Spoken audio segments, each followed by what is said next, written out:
Hi friends, இன்றைக்கி உளுத்தங்கஞ்சிக்கு மாவு அரைச்சி ரெடி பண்ணி வச்சுக்க போகிறோங்க. அது எப்படி செய்யுதுன்னு பார்க்கலாம் வாங்க. 1/4 கிலோ கருப்பு உளுந்து எடுத்து ஒரு பேனில் போட்டுக்கிறாங்க. கூடவே 2 ஸ்பூன் அளவுக்கு வெள்ளை உளுந்தும் போட்டுக்கிறாங்க. வெள்ளை உளுந்து எதுக்காக போட்டோன்னா உளுந்து வறுபட்டுதா இல்லைன்னு பார்க்குறதுக்காக வெள்ளை உளுந்துங்க. நம்ம உளுந்து ஊற வச்சு அரைக்கிறதுக்கு இதுக்கெலாம் டைம் எடுக்குங்க.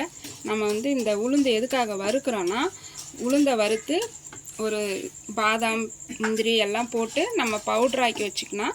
வாரத்தில் 2 நாள் நம்ம காலையிலையோ ஈவினிங் டைம்லேயோ எந்த டைம் இருந்தாலும் பசங்களுக்கு போட்டு கொடுக்கலாங்க. வீட்டில் எல்லாருமே பெரியவங்க எல்லாருமே சாப்பிட்லாங்க. நான் இந்த உளுந்து வறுக்கிறப்பவே ஒரு 20 முந்திரி இருக்குங்க. அதை உடைச்ச முந்திரி அது ஒரு 20 முந்திரி போட்டுக்கிறேன். ஒரு 15 பாதாமும் போட்டுக்கிறேங்க கூட.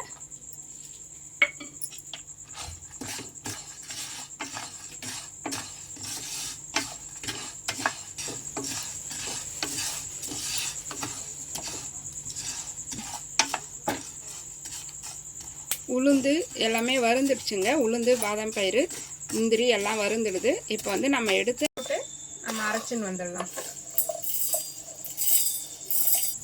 ஏலக்காய் வாசனைக்காக ஒரு 5 ஏலக்காய் போட்டுக்கிறாங்க. இதையும் மிக்சியில் போட்டு அரைச்சிக்கலாம். இப்போ அரைச்ச பவுடரை ஒரு கிண்ணத்தில் மாற்றிக்கிறாங்க. நல்லா ஆற வச்சுட்டு ஒரு டப்பாவில் போட்டு வச்சுக்கலாங்க. நமக்கு எப்போல்லாம் கஞ்சி செய்யணும்னு தோணுதோ அப்போ தண்ணியை கொதிக்க வச்சு மாவு போட்டு தேங்காய் போட்டு வெல்லம் போட்டு கஞ்சி காய்ச்சிட வேண்டியதாங்க. இப்போ உருண்டை செய்ய போகிறாங்க. உளுந்த உருண்டை அது எப்படி செய்யுதுன்னு பார்க்கலாம் வாங்க. இப்போ நான் அரைச்ச மாவுலேயே கொஞ்சம் மாவு எடுத்துக்கிறாங்க. உங்களுக்கு எவ்வளோ மாவு வேணுமோ அந்த அளவுக்கு மாவு எடுத்துக்கோங்க. நான் எனக்கு தேவையான அளவுக்கு மாவு எடுத்துக்கிறேன். மாவுக்கு தேவையான அளவு வெல்லம் போட்டுக்கலாங்க. ஆற வச்ச மாவை ஒரு கப்பில் போட்டு மூடி வச்சிட்டாங்க. இப்போ வெல்லம் மாவு போட்டு அரைச்சி வந்தாலும் உருண்டைக்கு அதை ஒரு கிண்ணத்தில் கொட்டிக்கிறாங்க. இப்போ அரைச்ச மாவில் நெய் உருக்கி ஊற்றணுங்க. நெய்யை உருக்கி கொஞ்சம் கொஞ்சமாக ஊற்றி நம்ம கையால் பிடிப்போங்க. உருண்டை பிடிக்கிற அளவுக்கு வந்தோடனே பிடிச்சி வச்சிடணும். கொஞ்சம் கொஞ்சமாக ஊற்றி கிளறுங்க.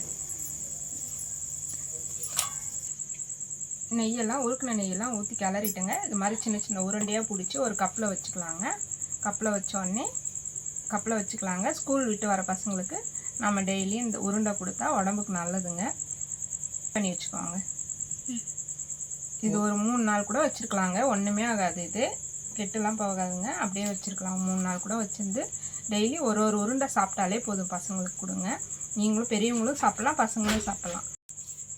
எங்கள் அம்மா கஷ்டப்பட்டு செய்கிறாங்க. இந்த வீடியோ பிடிச்சிருந்தா லைக் பண்ணுங்கள், பிடிக்கலனாலும் லைக் பண்ணுங்கள். எல்லா உருண்டையும் பிடிச்சி வச்சுட்டாங்க. நீங்களும் இந்த மாதிரி வீட்டில் ட்ரை பண்ணுங்கள். உங்களுக்கு பிடிச்சிருந்தா லைக் பண்ணுங்கள், ஷேர் பண்ணுங்கள், சப்ஸ்கிரைப் பண்ணுங்கள்.